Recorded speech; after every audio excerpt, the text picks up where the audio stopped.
Thank you, Anthony, for your very kind words. Eucharistic sacrifice in 1 Corinthians.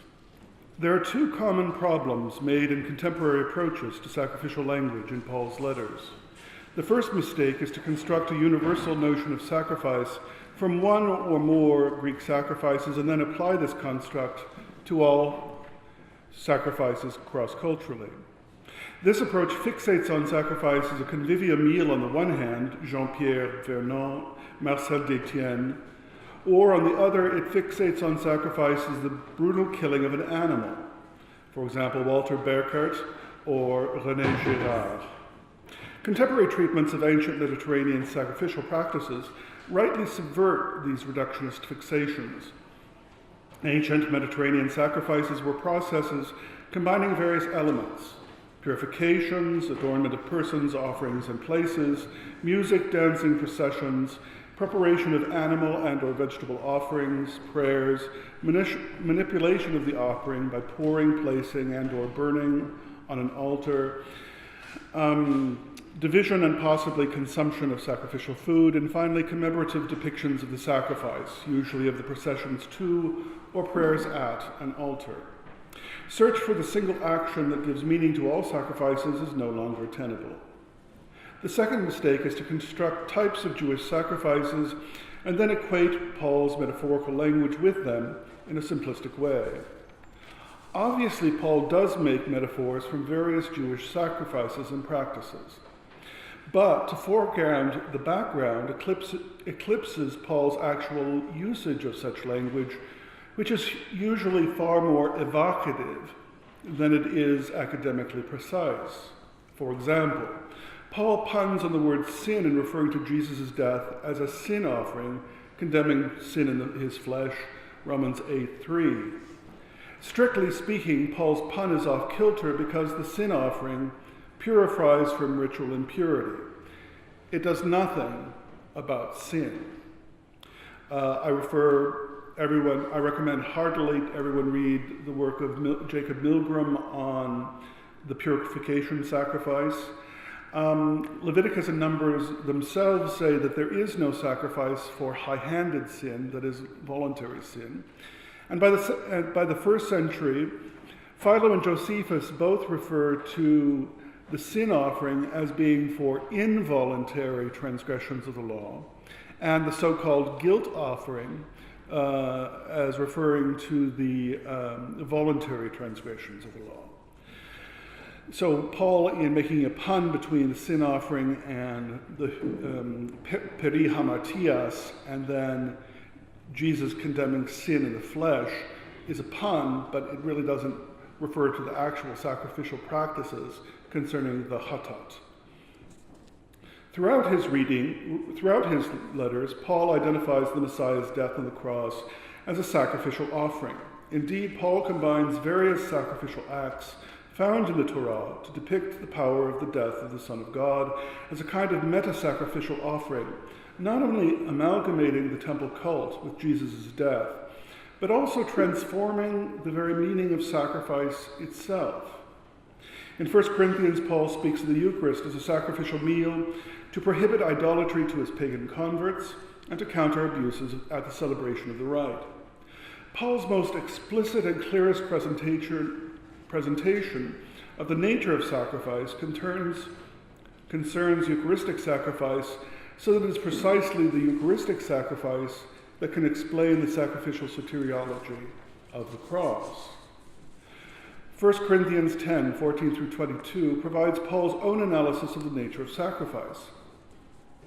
Sacrifice of whatever kind enacts koinonia between a given human community and its divine patron or patrons by means of the sacrificial offering and the sacrificial meal.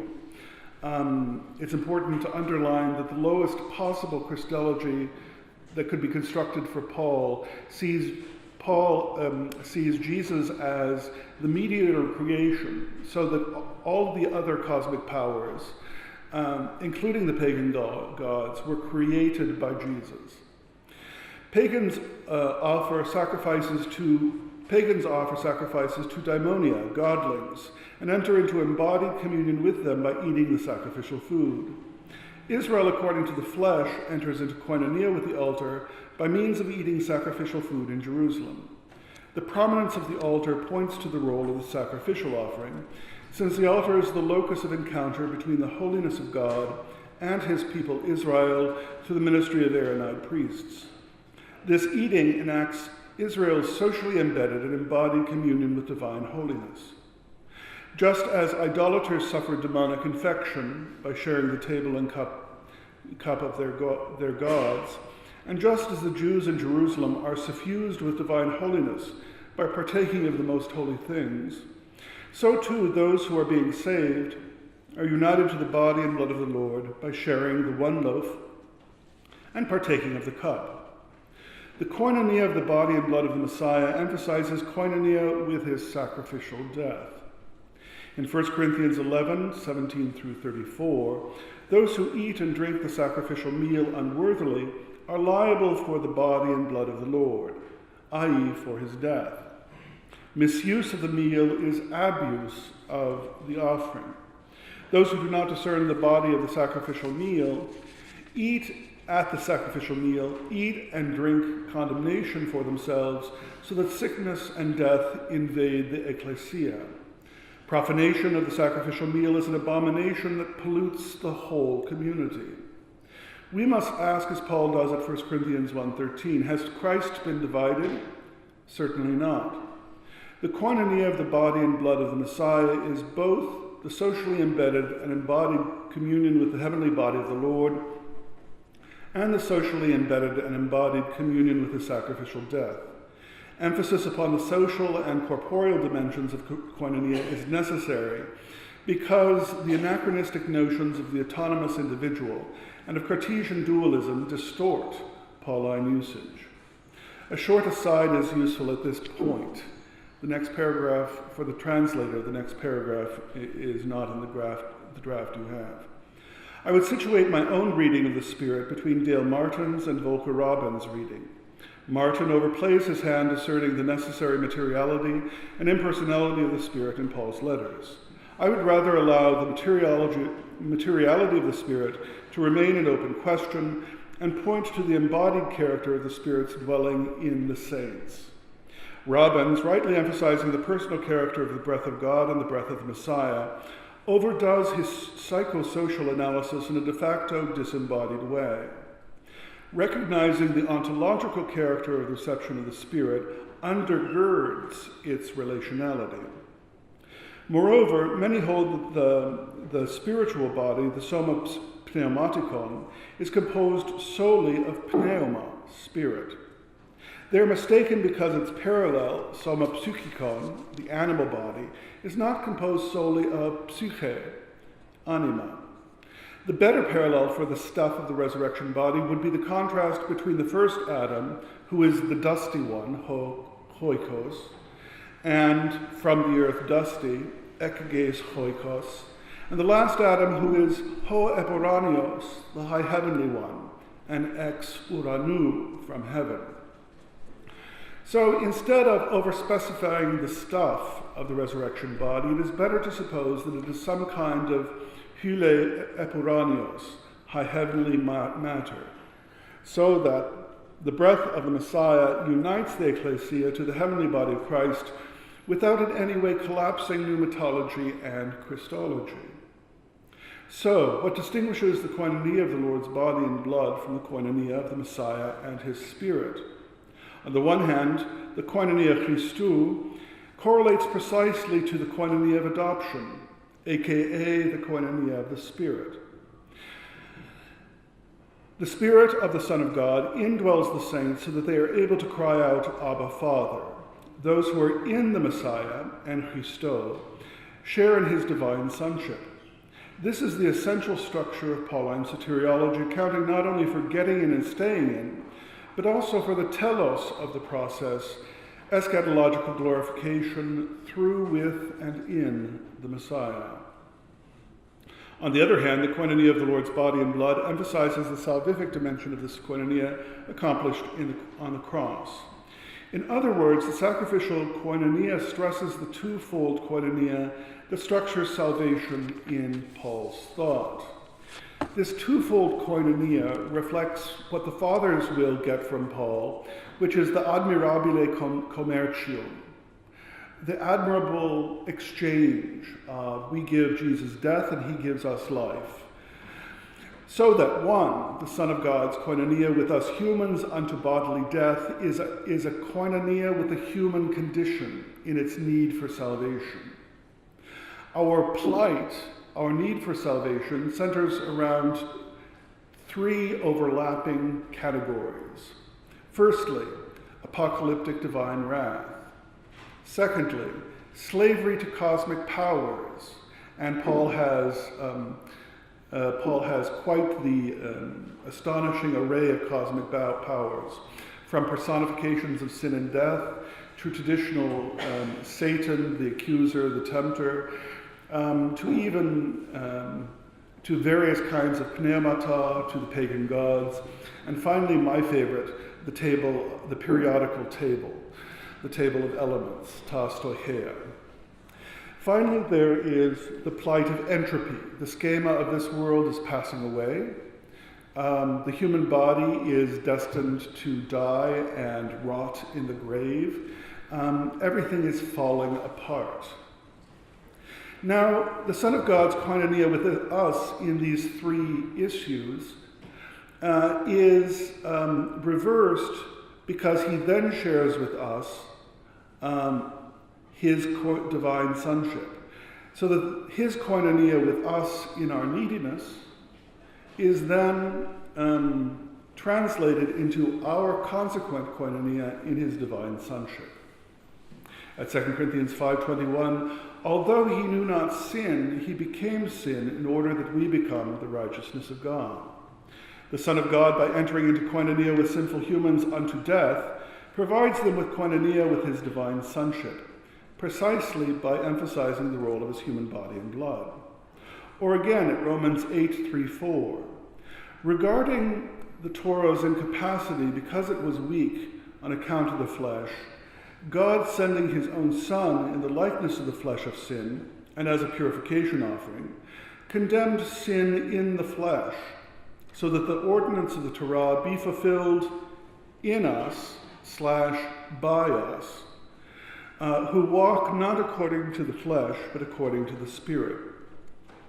Sin had to be condemned in the flesh of the sinless Son of God by death, so that the Torah could be filled in us by our walking according to the Spirit. The Messiah's koinonia with sinful humans by his birth, death, and the koinonia of those endowed with the Spirit in his righteousness.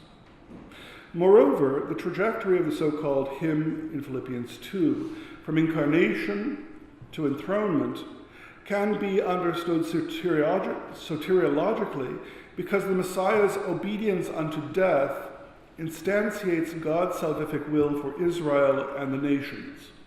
The trajectory entails the Lord's taking on the form of a slave and becoming obedient unto death in order to be exalted and enthroned in the heavenly places. This analysis is further borne out by 1 Corinthians 11:25. This cup is the new covenant in my blood. Just as the Eucharistic loaf is the koinonia of the body of the Messiah, and the Eucharistic cup is the koinonia of his blood, so too this cup is the new covenant in his blood shed in sacrifice. In other words, the Eucharist affects the koinonia that is the new covenant inaugurated on the cross. The covenant is now more than the contractual framework of God's election of his people Israel. It is now the eschatological reality of the Son of God's koinonia unto death, with those chosen from Israel and the nations who were perishing, so that they now become those who are being saved by entering into koinonia in his messianic divine sonship. Turning to 1 Corinthians 5:1-13, we discover that the above analysis illuminates the notion of Christ as Passover sacrifice. In this passage, Christ is identified as the Passover sacrificial offering and exhorts the Corinthians to celebrate the Passover feast in moral purity. The Passover sacrificial offering and the Passover sacrificial meal are inseparable. Indeed, Pesach is unique among the sacrifices in the Jerusalem temple because it requires the nation, represented by those present in the temple, to divide up so that everyone can partake of the sacrificial victims. The point of the Passover sacrificial offering is the post-Passover meal. Just as the Passover sacrifice was the anamnesis of Israel's liberation from national slavery in Egypt and prophylaxis against God's wrath upon the Egyptians spilling over onto Israel, so the sacrificial meal of the Eucharist is the anamnesis of the Ecclesia's eschatological liberation from slavery to the cosmic powers and prophylaxis against God's apocalyptic wrath upon the cosmos spilling over onto those who are in Christ. It is precisely by the Messiah's taking on the form of a slave and becoming obedient unto death, Philippians 2:7, that those who are in Christ are liberated from the slavery to the various and sundry cosmic powers, including prominently ta stoicheia, the table of elements, thereby being saved in hope by the indwelling of the Spirit, awaiting the full manifestation of the freedom of the glorious children of God, Romans 8:21. Likewise, Jesus rescues believers from the coming wrath, 1 Thessalonians 1:10, precisely by becoming sin with us in order to make us the righteousness of God, 2 Corinthians 5:21. The Koinonia is consistently twofold. In order to understand Paul's notion of sacrifice, one should begin with how Paul uses the notion itself. Beginning with biblical notions of how Israelite sacrifices function, or with the attempt to construct a universal notion of sacrifice, merely distract from the primary role of sacrifice for Paul, to enact, accomplish, perform, and effect the socially embedded and embodied eschatological koinonia with the person and work of Jesus Christ. The Son of God partakes the mortality of human beings in order to share his glorious immortality with them. The Messiah shares the mortality of fallen human beings in order to share his divine sanctifying spirit with them. The Lord takes on the form of a slave unto death in order to liberate human beings enslaved to the cosmic powers. No matter what label one wants to put on the Messiah's death on the cross, purification, expiation, redemption, etc., that label works on the basis of twofold koinonia. I say that not to reduce all models of atonement to just one, but rather to recognize there is a common element to all the various metaphors and manners of speaking about atonement that Paul uses. Indeed, the twofold koinonia undergirds not only Paul's language of salvation as sacrifice, but also the related language of salvation as cosmic finance. Although he was rich, he became poor in order to enrich us by his poverty. Thank you for your attention.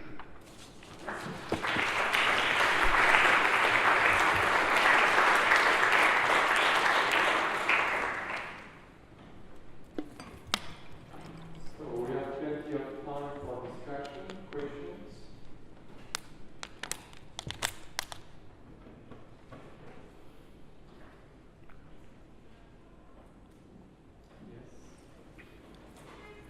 You mean I didn't provoke any outbursts of anger or disgust? Thank you very much, Father Tatum, for your lecture. So I'm talking out of complete ignorance, and I'd like to say that for making a question. So if I understood well, the central concept of Corinthians, the first letter of Corinthians, for understanding the sacrificial death of Christ, is the concept of koinonia. Now, my question is, in what way is it necessary to understand the koinonia with the sacrificial death, and not only from the Incarnation? In the sense of, why is not the Incarnation a concept itself sufficient for talking about a koinonia with God, but also there has to be a sacrifice in between? Thank you for that question. Oftentimes in later theology, the emphasis on will be on the Incarnation. What I was arguing in this, that the Incarnation is present in Pauline theology, but it is always linked to his death. So he took on the form of a slave and became obedient unto death. So that his death is really that downward movement of the whole Incarnation. So the point of the Incarnation is to lead to his death, which is sharing in the abyss of the human condition, sharing in the human radical need for salvation, radical need for rescue from this body of death, from this body of sin. So it can't stop with the Incarnation. It can't stop with the Incarnation because the Incarnation doesn't stop. The Incarnation, the movement of the Incarnation downward is unto death and to Hades, the netherworld. So it's untrue to the movement of the Philippians hymn, but also to all the ways in which Paul talks about the Koinonia of God, the Son of God, with the human condition in all of its fallenness, brokenness, corruptibility, etc.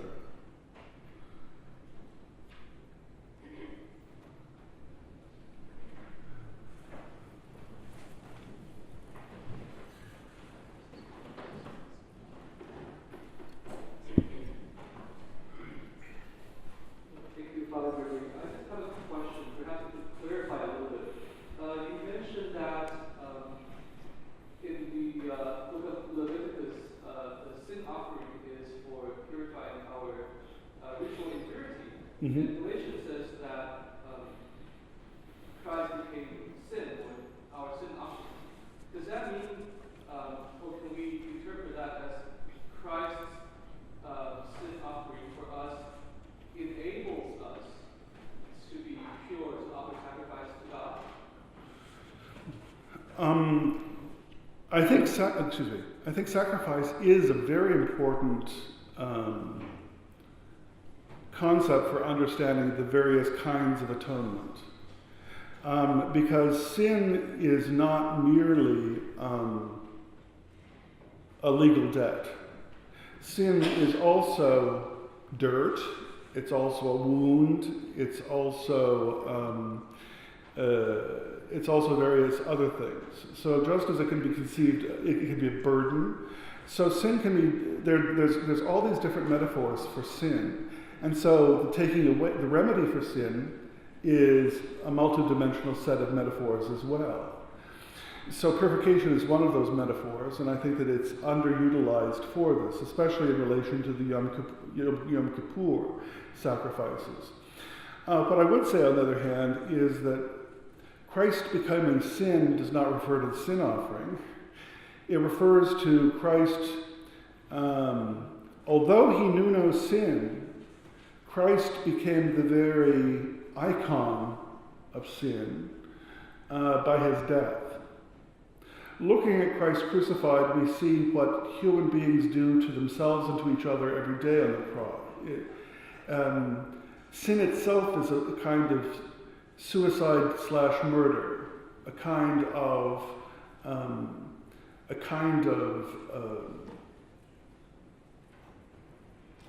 self-destruction and destruction of others. So if we want to look at what sin looks like, it looks like Jesus hanging on a cross. So he became sin in order to make us the righteousness of God. Now Christ is our righteousness, as 1 Corinthians says, so that it is not an either-or between Christ's righteousness and our righteousness in Christ. They're both the same thing. There isn't in Paul's thought, there isn't an opposition between us and Jesus that way. For example, in Philippians he says, work out your own salvation with fear and trembling, because God is the one who is at work in you both to will and to do. Notice that the because explains why we should work out salvation precisely in fear and trembling. The fear and trembling is not that our sinfulness is greater than God's power, but rather our fear and trembling is the natural response to the presence and activity of our God. So our conduct is an epiphany of God being at work in us, both to will and to do, both in our nous and in our body.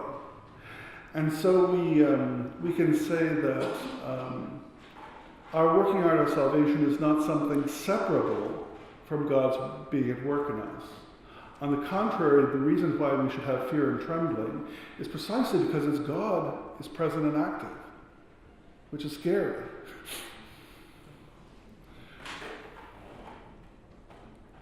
Thank you for the very wonderful presentation. I would like to ask you about the Koinonia that you have explained. So when I was doing seminar on Philippines, I came across the Koinonia which Paul established. There was a Koinonia which the colonies of the Rome has. I mean, a friendly Koinonia where the share of the attributes are being shared by them. I mean, the common souls, and they will share from that friendly Koinonia. So I would like to ask you, when you refer to Koinonia, how you prefer to say that? I mean, which way? Is it friendly, or would like to go with the authoritative Koinonia? Is it a friendly Koinonia or an authoritative Koinonia which gives all the authority of the community? I'm sorry, I didn't understand the latter kind. When you refer to Koinonia, would you like to refer it as an authoritative Koinonia or a friendly Koinonia?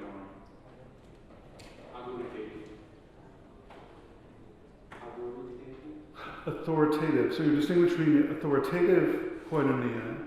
Or friendly one, which a friend should share. Like I was doing a seminar on Philippines, and the letter he's trying to establish that seminar says that he's trying to establish a friendly koinonia instead of an authoritative, where he has authority over the community. Oh, I think Paul very clearly thinks he has authority over the community. And the use of the friendship language is one of the ways in which he imposes it. In Philippians, the most important thing about koinonia in Philippians is its massively economic character. The koinonia is a joint corporation in giving and receiving. And so that the Philippians deposit money in the joint account, and Paul takes it out, and the Philippians get dividends, and interest accrues to their account because of that. So, because God settles accounts with them. So, what's interesting is that in Philippians, the language is massively economic. Now, is that surrounded with friendship language? Yes, it is. Is there a massive authority claim in this? Well, yes, there is. Because, as it says in the epistolary thanksgiving at the beginning of the letter, he says that you've invested in my apostolic work and suffering, and that's why you're going to get the payoff. Notice further that when Christ redeems us, that is, he buys us out of debt slavery, we're not thereby left liberated slaves who are impoverished. Christ enriches us. So what we have is a massive windfall profit. Not just are we, and also that's not uncommon in Roman experience. Some of the richest people in Rome were freed slaves. So it's a matter of, or for example, it says after talking about justification in chapter 10 of Romans, he says there's no distinction between Jews and Greeks because God has enriched all those who call upon his name. So the koinonia is massively ontological because it is the sharing of the Spirit, but it's also financial and has all sorts of other metaphorical nuances that are also there as well. So trying to reduce as complex a set of metaphors as koinonia to mean A and not B, or one thing and not another, really doesn't work very well, because koinonia functions in so many different ways in his thought. University, Santa Cruz. Thank you, Father Tatum, for your statement. Then, you talk about the koinonia, of course, but we think that in Corinth the situation was that we had before in two steps the supper of the Lord. The first one was a fraternal agape, and then the celebration of the Eucharist. Could you talk about the two kinds of koinonia? That is, the first one in a human dimension, and the second one in a supernatural one. And then, which kind of dependence do you think that are there among them? Okay. Oh, he's telling me that I talk too much.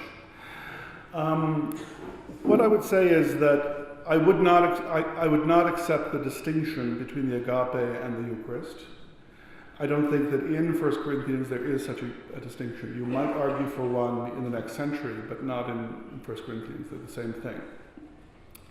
Secondarily, I don't think Paul would distinguish between the human dimension of fraternity and our ontological connection with Jesus. So the supernatural dimension and the natural dimension are not so terribly divorced in Paul. Indeed, the basis for the natural affectivity is precisely the supernatural koinonia.